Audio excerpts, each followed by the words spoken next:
displaying skill in the worldly arts. As Prince Siddhartha grew up, he studied and completely mastered all the arts and skills of his day.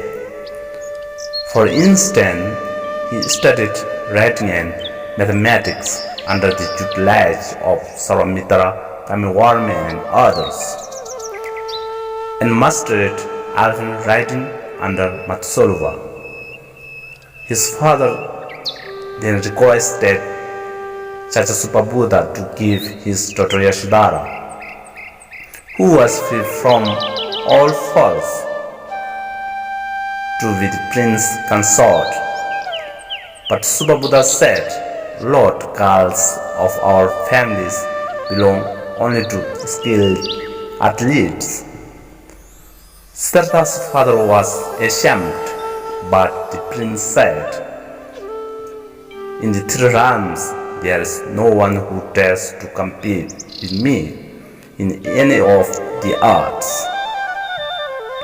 With this assertion of his ability, he rang the bell with announce a concert of skill with the fierce and ambitious Chacha youths. All of them then gathered at the outskirts of the city. Then Siddhartha's cousin Devadatta, in a very jealous mood, like with a single blow an elephant that had been brought from Vaishali as an offering to the prince. Another of Siddhartha's cousin, Nanda, forcibly threw the elephant outside the gates. To match the strength of both, Siddhartha, without leaving his chariot, seized the elephant's tail with his tongue and hurled it across 7 walls. For this, the gods praised him in admiration.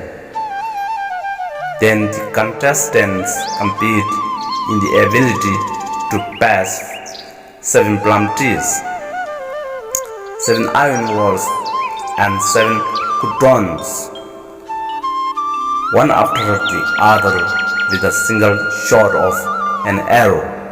Devadatta passed 5, but the prince's arrow passed them all.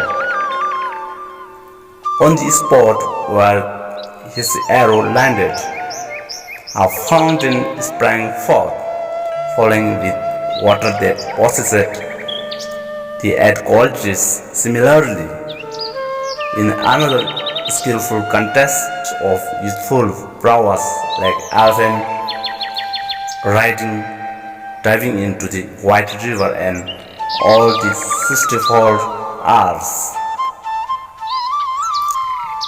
like fair wheels challenging the sun, no athlete could compete with Siddhartha. Thus, his fame and glory pervaded the world. Thank you for listening and watching.